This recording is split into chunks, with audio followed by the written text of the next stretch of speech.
Viața cu lui. Cred că n-am omis pe nimeni. Sunt bilete de mulțumire. E bine să apreciez gesturile oamenilor. Tata m-a învățat asta, fără să-și dea seama. Mereu ofta și se plângea de toate. Făcea o tragedie din orice, chiar din mersul la băcănie. Conducea căruciorul ca pe o mașină. Păza, la o parte, hei! Mi-ai tăiat calea. Conducea oamenii în zona cu mâncare congelată. La băcănie cumpăra desigur și mâncare, dar nu era pentru noi. Iar eu nu pricepeam. Apoi, în drum, tata lăsa cumpărăturile în fața casei unui vecin, cel care rămăsese fără slujbă. Asta făcea. M-a învățat să fiu bun, să fiu generos. Iar asta e grozav. Tata era grozav în multe privințe, dar nu i-am spus niciodată. E greu să spui tatălui tău: tată, ești grozav. Încercați, poate merge. Cântând în ploaie. Iernile păreau interminabile în Wisconsin. Cu cât durau mai mult, cu atât oamenii deveneau mai nervoși. Când o să înceteze colindele astea? Când o să vină primăvara? Vă spun, dacă mai aud un colind, îmi ies din minți. Când în sfârșit primăvara sosea, nerăbdarea se transforma în ostilitate. Era perioada disputelor anuale între vecini. În ce lume crudă trăim? Conflictele se iscau din orice. Un ziar livrat la adresa nepotrivită, o mașină de tuns iarba stricată sau chiar apariția unor vecini noi. Familia Jensen s-a mutat în casa vecină într-o joi. Duminica următoare, toți vecinii înarmați cu ton, salată de castraveți și cu budinci defilau prin curtea noastră. Petrecerile spontane erau pasiunea mamei. Orice eveniment din cartier îi oferea o astfel de ocazii. Mamă, pot să mă opresc? Mai curăță, Tommy.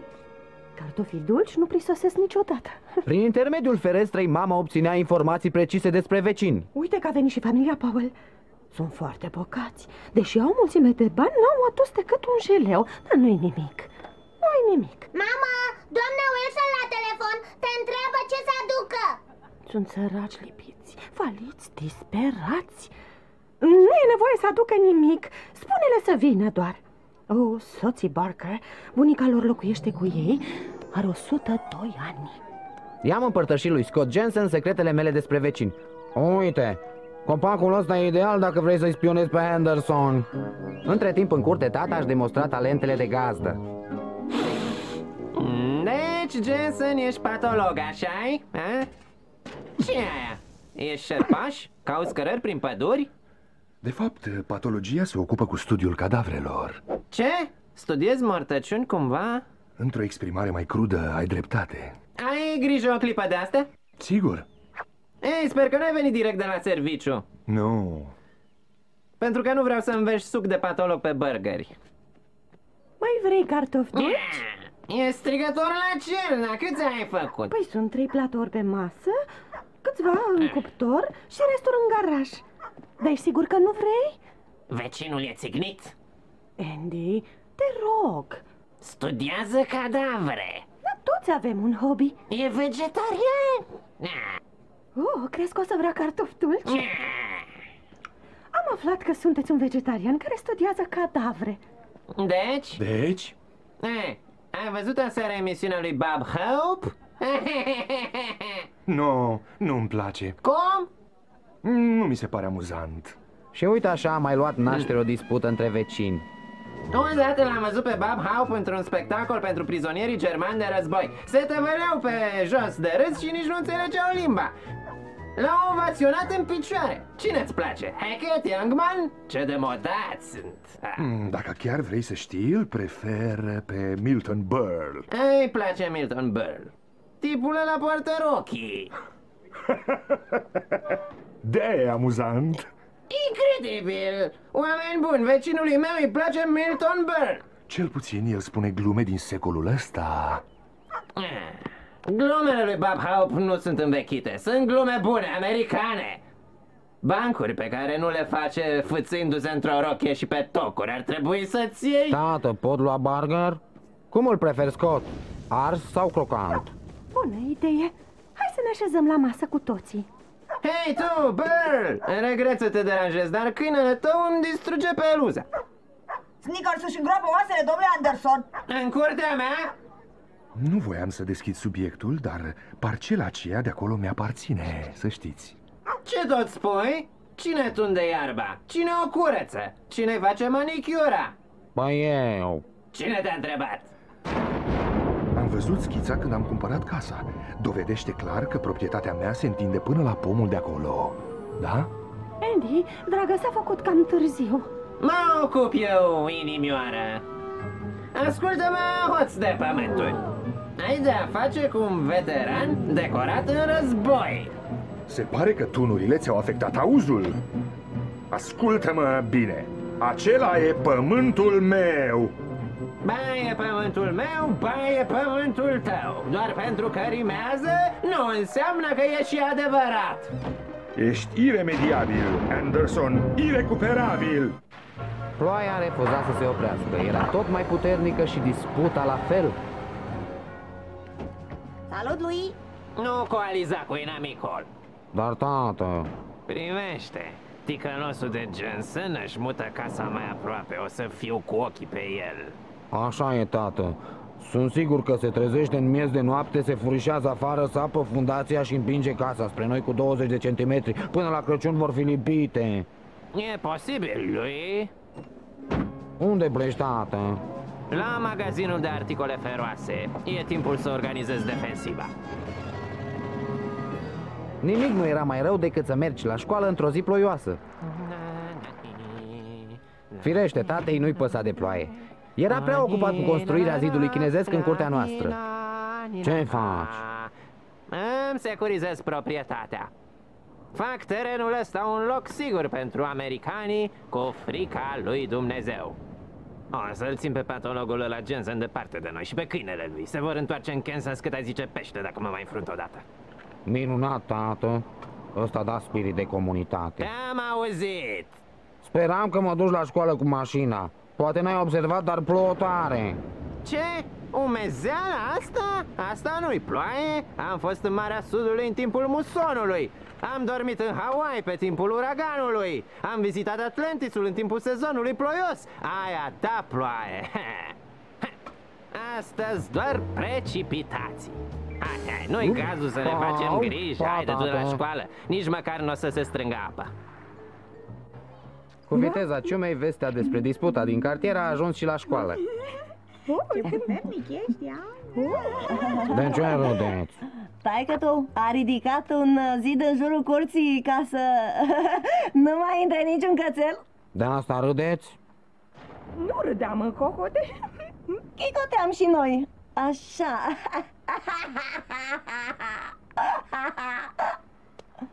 Știi?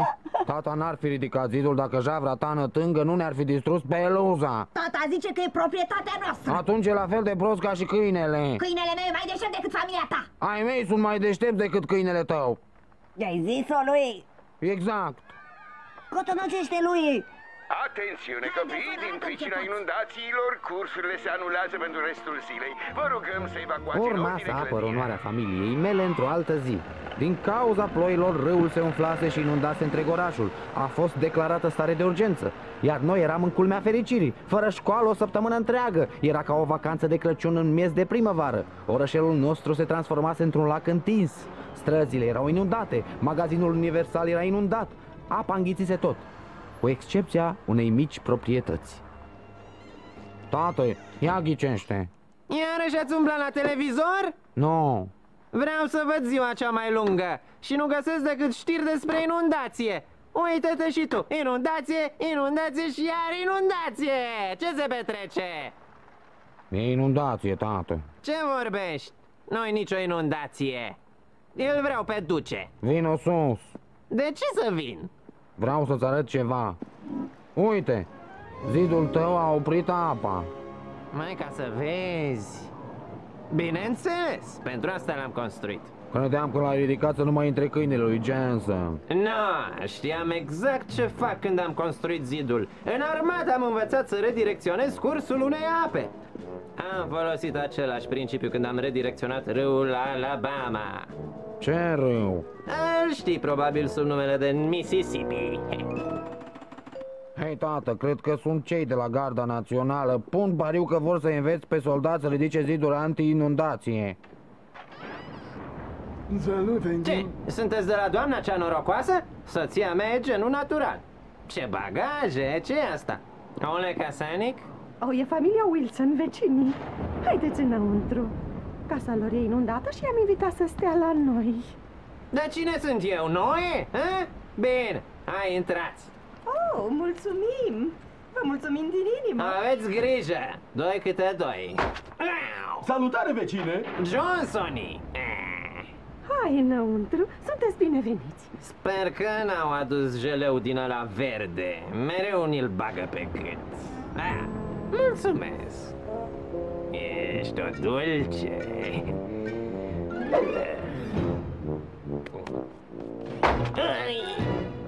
Oh, jeleu! Oh, ce bine! În decurs de o oră, un șir întreg de vecini uzi a apărut la ușa noastră. Toate casele din cartier erau inundate, iar mama i-a invitat pe toți până la ultimul să stea la noi. Cartofi dulci! Cine n-a luat cartofi dulci? Aș vrea eu. E strigător la cer!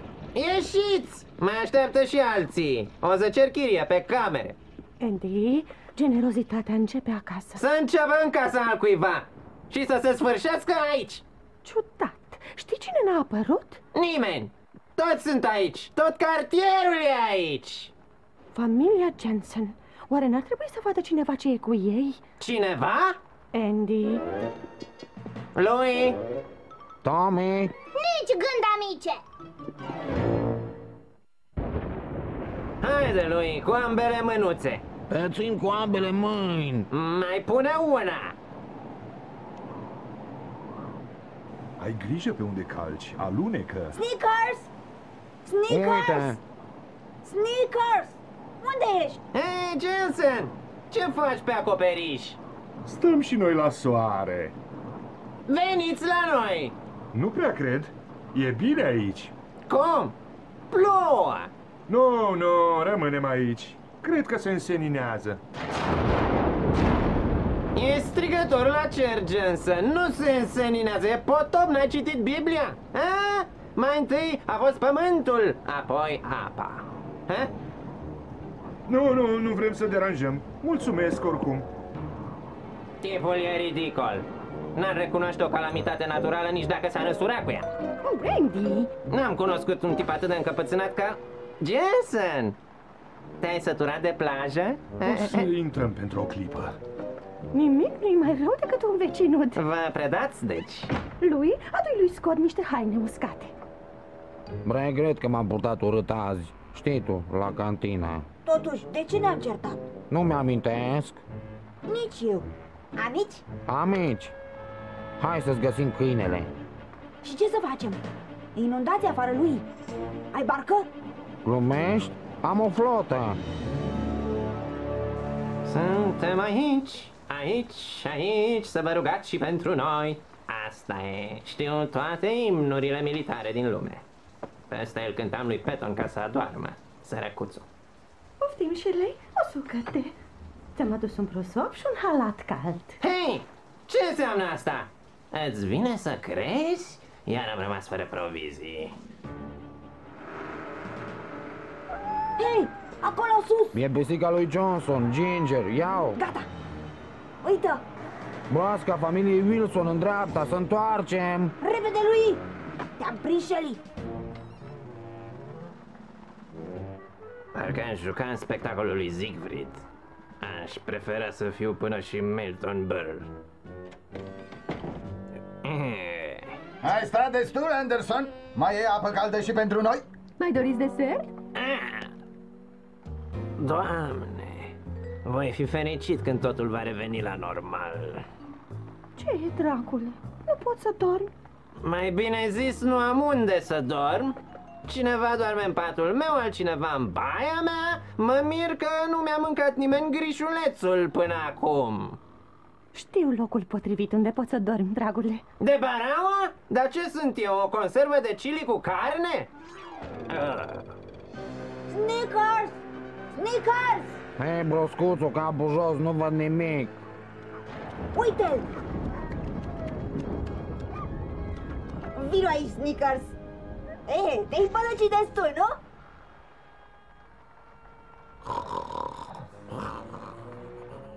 Hai, ține-o, atenție. Și tocmai când credeam că problemele s-au terminat, Necaz? a apărut o altă problemă. Unde e tatăl tău lui? Tată, trezește-te! Ce? Au! Ce faci? De câte ori ți-am spus să nu iei prin surprindere un om care doarme pe o masă de călcat? De câte ori? Zidul tău, tată, s-a fisurat. Știi ce-i de făcut, tată, nu? Da, știu exact ce fac. Gata, turiștilor, trezirea, împachetați-vă lucrurile și valea! Arca se scufundă, luați-vă adio de la noi. În 15 minute o să plutiți pe lacul Anderson. Apoi se întâmplă ceva uluitor. În loc să se adăpostească, Haide, mai întâi femeile și copiii. Hei, ce faceți aici? toți au hotărât să rămână. Hei, Anderson, ai o lopată? Du asta lângă zid. Au ieșit în ploaia torențială încercând să repare zidul tatei.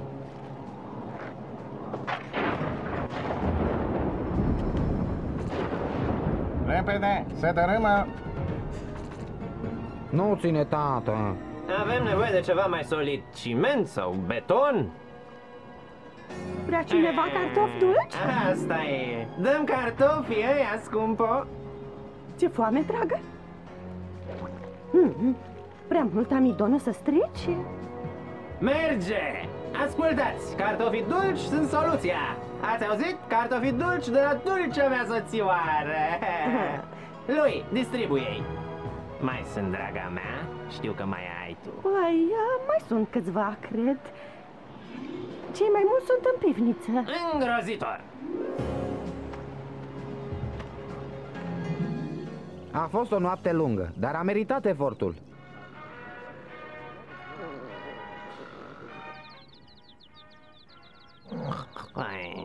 Din nou la vădătorii, aici, acolo. Ce? Lui, trezește-te! Ce? Ce vezi? Victorie, lui! Victorie! L-am învățat minte pe potopul ăsta că nu e rost să se pună cu cartofii dulce mamei tale și cu geniul meu ingineresc. E grozav, tată. Pot să mă culc la loc? Nu e momentul să dormi, lui. Iată ce vreau să faci. Ia o mătură, câțiva bureți și o tonă de prosoape de hârtie și așteaptă-mă afară. Hai, repejor! Ce vrei să faci, tată? Să mă răzbun! Ați fost foarte amabil că ne-ați găzduit. Dar a fost o plăcere. Poate că la vară vor fi tornade și o să vă găzduim din nou. Mulțumiți și soțului dumneavoastră. Bine. Să mergem, draga mea. Ne așteaptă mizeria de acasă. Cu bine. Anderson, ce se întâmplă? Un mic dar în cinstea venirii tale în cartier, Jensen. Deși ești patolog, nu-ți port pică. Mulțumesc. Nicio problemă.